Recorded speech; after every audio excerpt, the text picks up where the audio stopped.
You think you are a good driver. You believe you are saving your engine from stress. But there is a silent killer hidden in your daily routine. Millions do this every single day, thinking it is safe, while unknowingly murdering their car from the inside out. The damage is invisible. No warning lights, no noises. Just a ticking time bomb leading to a $6,000 repair bill.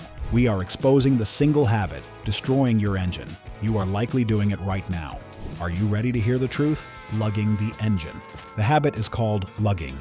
It is the act of asking the engine to deliver maximum power at minimum RPM. Picture this all too common scenario. You are cruising on the highway in top gear, 6th gear, at 45 miles per hour. The engine is barely turning over, maybe 1,200 RPM. Traffic slows down, then speeds up. Instead of downshifting to 4th or 3rd gear to get the revs up, you just mash the gas pedal in 6th gear. The car vibrates. It makes a low-pitched groaning sound. It slowly, painfully accelerates. You think you are saving gas, you think you are being gentle, but you are dangerously wrong. When you floor the gas at low RPM, you are flooding the cylinders with air and fuel, creating a massive explosion. But because the piston is moving slowly, that explosive force has nowhere to go. It doesn't translate into speed. It translates into crushing, shearing stress. It is like trying to ride a bicycle up a steep hill in the highest gear. You are standing on the pedals. Your knees are exploding, the chain is stretching, but the bike is barely moving. That is what you are doing to your connecting rods, your bearings, and your cylinder walls. And if you drive an automatic in eco mode, your car is programmed to do this to itself to save a fraction of a penny on gas. We are about to break down exactly how this destroys your engine, step by step. If you want to know the mechanical secrets that keep your car running past 200,000 miles, click that like button and subscribe right now. It helps us keep the lights on and the engines running. Number 7. Carbon buildup. We begin our countdown with the least severe form of damage, but certainly the most annoying and common. When you chronically lug the engine, you are essentially running it in a choked state. Engines are designed to breathe. They rely on high air velocity to mix the fuel properly and score out the exhaust gases. When you are operating at low RPM with the throttle wide open, the air is moving sluggishly, yet the fuel injectors are dumping in gasoline to try to meet your demand for power. This creates a rich mixture where the fuel doesn't burn completely. This unburnt fuel leaves behind a sticky black residue called carbon. Because you never rev the engine high enough to get the internal temperatures up and blow the gunk out, this carbon starts to bake onto your intake valves, your piston crowns, and your fuel injector tips. Over time, this buildup restricts airflow. Your car starts to feel sluggish. Your gas mileage actually drops because the engine is struggling to breathe. Eventually, you get a rough idle and misfires. To fix this, you aren't looking at a simple $5 bottle of cleaner. You are looking at a walnut blasting service where a mechanic has to physically take apart your engine intake and blast the valves with crushed walnut shells to clean them. That is a $500 to $800 service, all because you were afraid to let the engine spin above 3,000 RPM. Carbon is just a cleaning bill. It hurts your wallet, but it won't break the car. The next level of damage, however, starts to attack the physical metal holding your car together, turning your transmission into a ticking time bomb. Number 6. Drivetrain hammering. You know that specific feeling when you are in too high a gear and you step on the gas? That chug-chug-chug vibration that shakes the whole dashboard and rattles your teeth? That isn't just a noise. Those are shock waves. An engine produces power in violent pulses. Bang, bang, bang. At high RPM, these pulses happen so fast they smooth out into a continuous hum. At low RPM under high load, these pulses are violent, distinct hammer blows. When you lug the engine, these hammer blows are transmitted directly through the crankshaft, into the transmission, and out to the wheels. There is no momentum to smooth them out. This creates havoc for your dual-mass flywheel. This expensive component is designed to absorb normal engine vibration, but when you lug, you are bashing its internal springs against their bump stops until they snap. It destroys your engine mounts, the rubber blocks that isolate the engine from the frame, causing them to crack and fail prematurely. It hammers the transmission gears, causing pitting on the teeth. A dual-mass flywheel replacement on a modern car is not cheap. The part alone can be $1,000, and the labor is another $1,000. You are effectively shaking your car to pieces from the inside out because you refuse to downshift, turning a simple hill climb into a demolition derby for your drivetrain. While the vibration is shaking the gears apart, something even more sinister is happening inside the cylinder head. The next form of damage is invisible to your temperature gauge, but it is warping the metal of your engine while you drive. Number 5. Cooling system failure. This is where physics starts to work against you in a way that feels like a betrayal. You might look at your temperature gauge while lugging up a hill and see the needle sitting perfectly in the middle. You think, the engine is cool. You are being dangerously deceived. The water pump in your engine is mechanical in most cars. It is driven by a belt connected to the engine speed. If the engine spins fast, the water pumps fast. If the engine spins slow, the water pumps slow. When you lug the engine, say, climbing a hill in 5th gear at 1,500 RPM, you are generating maximum heat because you have the throttle wide open. You are asking for 100% power, which creates a massive thermal load. But because the RPM is low, the water pump is lazily spinning, barely moving coolant through the block. The overall coolant temperature might look fine because the radiator is doing its job, but inside the cylinder head, localized hotspots are forming. The metal bridges between the exhaust valves are getting superheated because the coolant isn't flowing fast enough to scrub the heat away. Over time, these hot spots cause the aluminum to expand unevenly and warp. They weaken the head gasket material. Suddenly, at 70,000 miles, your head gasket blows. Coolant mixes with oil. Your engine turns into a milkshake. The repair bill for a head gasket job is $2,500 minimum.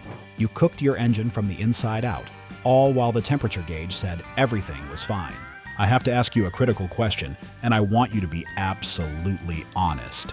Do you accelerate in high gear to avoid the noise of high RPMs? Do you think a quiet engine is a happy engine? Tell me in the comments below. Let's see how many of us have been guilty of this. Heat weakens the metal, but the next item on our countdown involves stretching the very spine of your engine until it snaps. This failure will cost you thousands in labor alone, and it happens silently until it is too late. Number 4. Timing chain stretch. In the old days, cars had timing belts that needed changing every 60,000 miles. Now most modern engines have timing chains. They are supposed to last the life of the vehicle, but for chronic luggers, they don't. The timing chain connects the crankshaft at the bottom of the engine to the camshafts at the top. It keeps the valves opening and closing in perfect sync with the pistons. It is a precision instrument. Remember the hammering we talked about earlier? That violent, pulsing chug-chug-chug force doesn't just shake the car, it whips the timing chain. Every time a cylinder fires under high load at low speed, the crankshaft slows down slightly before the next pulse speeds it up. This creates an oscillation that yanks on the chain violently.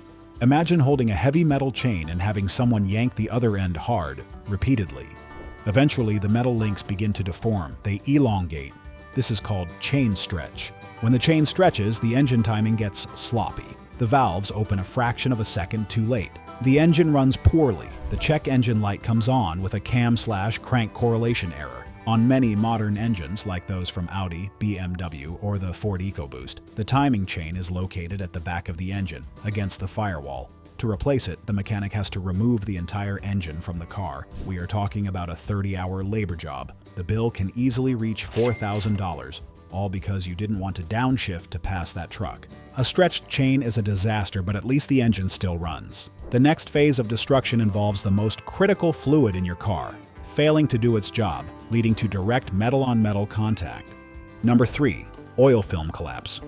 Now we are entering the danger zone. This is where the damage becomes rapid, irreversible, and catastrophic. Your engine runs on oil, but it isn't just splashing around inside. The most critical parts, the rod bearings and main bearings, rely on something called hydrodynamic lubrication. Think of it like water skiing. As long as the boat is moving fast, the skier stays on top of the water. If the boat slows down too much, the skier sinks. Your crankshaft is the skier. The oil is the water. When the engine spins at 3,000 RPM, the crankshaft is spinning fast enough to surf on a wedge of oil. The metal of the crankshaft never touches the metal of the bearing. It floats. When you lug the engine, two things happen simultaneously that spell disaster. First, the boat slows down. The oil pump is spinning slowly, so oil pressure is critically low. The wedge of oil becomes thin and weak. Second, you are mashing the gas, creating high load. The piston is slamming down with massive force, trying to push the crankshaft through that thin layer of oil.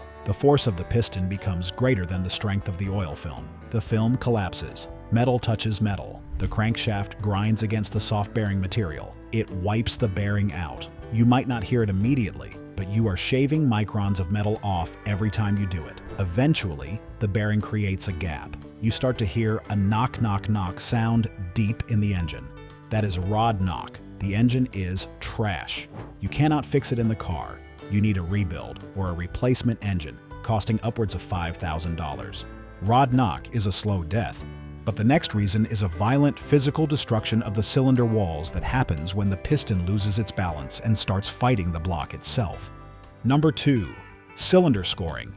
Pistons are designed to move up and down, but they also rock side to side within the cylinder. This is called piston skirt clearance. Under normal operation, the oil film on the cylinder walls cushions this rocking motion, but under lugging conditions, the side loading force is immense. Think about the geometry inside your engine. The connecting rod is at a steep angle, pushing down on the crankshaft. Because the crank is resisting movement, remember, you are in too high a gear, that force gets redirected sideways, pushing the piston hard against the cylinder wall. Because the RPM is low, the oil splasher jets, which rely on engine speed to spray oil up into the cylinder, aren't coating the walls fast enough. You have a dry, hot piston skirt getting shoved violently into a dry, hot cylinder wall. This creates scoring. These are deep scratches and gouges in the cylinder wall. These scratches allow compression to leak out, which we call blow-by, and they allow oil to leak into the combustion chamber, where it burns off. Once a cylinder wall is scored, the engine block is essentially scrap metal. You can't just replace a part. You have to bore out the engine or buy a new block. Your engine will start consuming a quart of oil every 500 miles. It will smoke blue, and there is no liquid mechanic in a bottle that fixes deep gouges in steel. You have effectively machined your engine to death from the inside. We have covered wear, heat, and stretching. But the number one reason lugging kills engines is not a slow process. It is an instant, violent event that destroys modern turbocharged engines without warning. Number 1. Low-speed pre-ignition, LSPI. This is the final boss. This is the reason modern turbocharged engines, like the ones in your Honda CR-V, Ford F-150, or Hyundai Santa Fe, are dying young. LSPI stands for low-speed pre-ignition. Mechanics call it super knock.